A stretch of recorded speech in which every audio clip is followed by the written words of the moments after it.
আসসালামু আলাইকুম, doctor ARM Jamil বলছি। আশা করি যে যেখানে আছেন ভালো আছেন। তো আজকে খুব গুরুত্বপূর্ণ একটা বিষয়, সেটা হচ্ছে পটাশিয়াম কিভাবে ডায়াবেটিস নিয়ন্ত্রণে সাহায্য করে। তো পটাশিয়াম নিয়ে আমরা বলেছিলাম যে সেভারাল ভিডিও আমরা তৈরি করব। তো সেই ধারাবাহিকতায় ডায়াবেটিস রোগীদের জন্য বা ডায়াবেটিস নিয়ন্ত্রণে রাখতে বা ডায়াবেটিস কন্ট্রোলে রাখতে বা ইভেন ডায়াবেটিস নিরাময়, যেহেতু এখন নিরাময় কথাটা যুক্ত করা সম্ভব হয়েছে ডায়াবেটিসের সাথে, তো সেক্ষেত্রে পটাশিয়ামের খুব গুরুত্বপূর্ণ ভূমিকা আছে। তো সেই বিষয়টা আমরা একটু আলোচনা করি। তো আমরা জানি ডায়াবেটিস, স্পেশালি আমি আজকে যে ডায়াবেটিসটা কথা বলবো সেটা হচ্ছে টাইপ 2 ডায়াবেটিস, যেটাই প্রায় 90%-এরও বেশি মানুষ, বা আরও বেশি যদি বলি 95% মানুষ এই টাইপ 2 ডায়াবেটিসে আক্রান্ত। এবং টাইপ 1 যেটা, সেটা অটোইমিউন ডিজিজ, সেটা সাধারণত অ্যাডোলেসেন্স বা ছোটোদের হয় বা অ্যাডোলেসেন্স হয় বা কোনো বিশেষ অটোইমিউন ডিজিজের পরে স্টার্ট হয়। বাট আমরা সবাই যেটা ডায়াবেটিস বলতে যে সাধারণত যেটা বুঝি সেটা ইউজুয়ালি টাইপ 2। তো এই টাইপ 2 ডায়াবেটিসের সাথে পটাশিয়ামের কি সম্পর্ক সেটা আমরা দেখব। তো ডায়াবেটিস সাধারণত হয় যেটা হয় ইনসুলিন রেজিস্ট্যান্স, যেটা নিয়ে আমরা অনেক ভিডিও করেছি।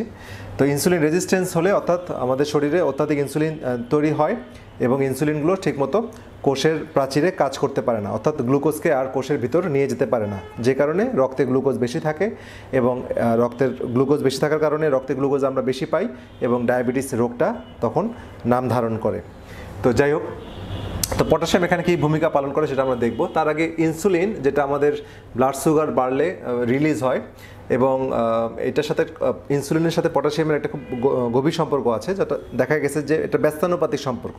অর্থাৎ পটাশিয়াম কমে গেলে ইনসুলিন বেড়ে যায়, আবার পটাশিয়াম যদি শরীরে পর্যাপ্ত থাকে তাহলে আমার ইনসুলিনটা কমে আসে। তো আমার যেহেতু ইনসুলিনের আধিক্য বা অতিরিক্ত ইনসুলিন এসে যাওয়ার কারণে টাইপ 2 ডায়াবেটিস হয় বা ইনসুলিন রেজিস্ট্যান্স যেটা বলি, তো সেটা যেহেতু প্রবলেম, সুতরাং আমাদের পটাশিয়ামটা মানে শরীরে বাড়িয়ে রাখতে হবে। তো ইনসুলিন আমাদের শরীরে কি করে? এটা একটা অ্যানাবলিক হরমোন, যেটা আমাদের শরীরে আমরা যে গ্লুকোজগুলো খাচ্ছি বা সুগার ইনটেক করছি প্রতিনিয়ত, সেটাকে ফ্যাট হিসেবে স্টোর করছে কোথায়? মেইন স্টোর করছে সে লিভারে।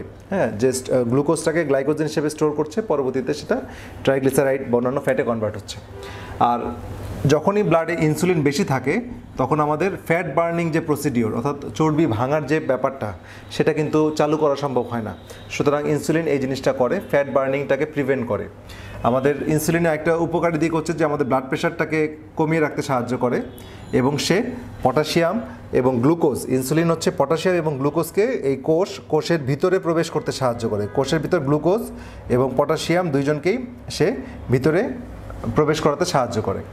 আচ্ছা, এখন আমরা দেখব যে গ্লুকোজটা আমাদের শরীরে কিভাবে জমে এবং গ্লুকোজটা কোষের মধ্যে প্রবেশ করতে পটাশিয়ামের ভূমিকা কী। ঠিক আছে, তো গ্লুকোজ আমরা খাচ্ছি, আমরা সুগার খাচ্ছি বা যেটা হোক কার্ব খাচ্ছি, তো সেটা দিন শেষে ভেঙে গ্লুকোজ হচ্ছে।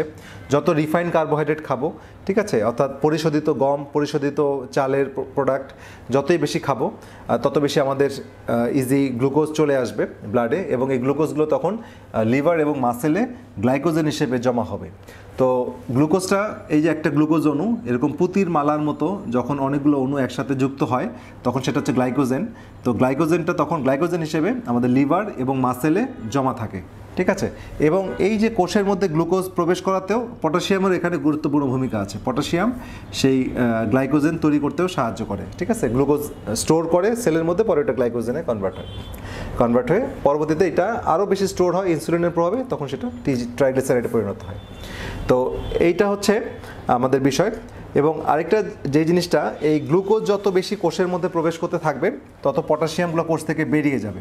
আমরা জানি যে আমাদের কোষের ভিতর 98% পটাশিয়াম থাকে এবং মাত্র 2% থাকে হচ্ছে আমাদের ব্লাডে। সো ব্লাডে আমাদের 2% থাকে এবং 98% থাকতেছে আমাদের কোষের ভিতর। তো যত বেশি গ্লুকোজ আমাদের ইনটেক হবে কোষের ভিতর, তত কিন্তু পটাশিয়াম আমাদের কোষ থেকে বেরিয়ে যাবে এবং ইউরিন দিয়ে লস হবে। তো আমাদের কিন্তু হাইপোক্যালেমিয়াতে আমরা ভুগবো বা পটাশিয়ামের ঘাটতিতে ভুগবো।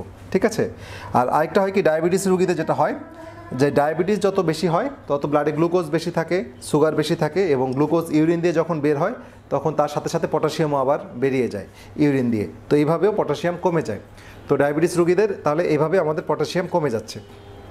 তাহলে আমাদের এখানে আরেকটা বিষয় ইম্পর্টেন্ট, গবেষণা প্রমাণিত যে পটাশিয়াম যেটা করে সেটা হচ্ছে ইনসুলিনকে সেন্সিটিভ করে, অর্থাৎ ইনসুলিন যে রেজিস্ট্যান্স ছিল সেটাকে সেন্সিটিভ করে, ইনসুলিন রেজিস্ট্যান্সকে কমিয়ে আনে এবং ডায়াবেটিসের কারণে যে কমপ্লিকেশন, অর্থাৎ বিভিন্ন কমপ্লিকেশন যেমন কিডনিতে ড্যামেজ হওয়া, ঠিক আছে, চোখের সমস্যা হওয়া, হার্টের বা ব্লাড ভেসেলের চারিদিকে ক্যালসিফিকেশন, এটাকে প্রিভেন্ট করে। এছাড়াও পটাশিয়ামের অনেক বেনিফিট আছে, তো সেই কমপ্লিকেশন বা জটিলতাগুলো সে প্রিভেন্ট করে। তো এটা হচ্ছে ওভারঅল আমরা একটা ধারণা পেলাম যে পটাশিয়াম এবং ডায়াবেটিস কীভাবে একটার সাথে একটা কানেক্টেড।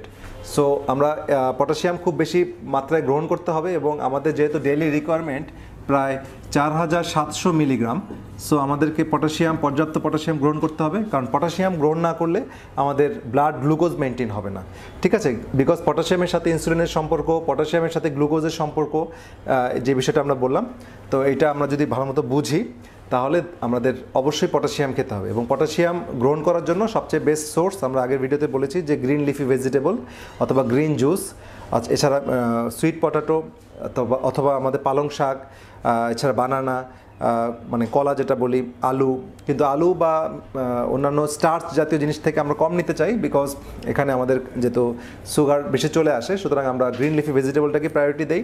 এছাড়া অন্যান্য খাবারের মধ্যে হচ্ছে পালং শাক বলেছি, বিট রুটের পাতা, হ্যাঁ, বিট পাতা, এটা খুব বেশি পটাশিয়াম রিচ এরকম। এছাড়া আমাদের যদি ইমার্জেন্সি সিচুয়েশন হয় আমরা পটাশিয়াম পাউডারও ব্যবহার করতে পারি, তো পটাশিয়াম সাইট্রেট, ক্লোরাইড হিসেবে পাওয়া যায়। তো এই হচ্ছে আমাদের ওভারঅল একটি ধারণা।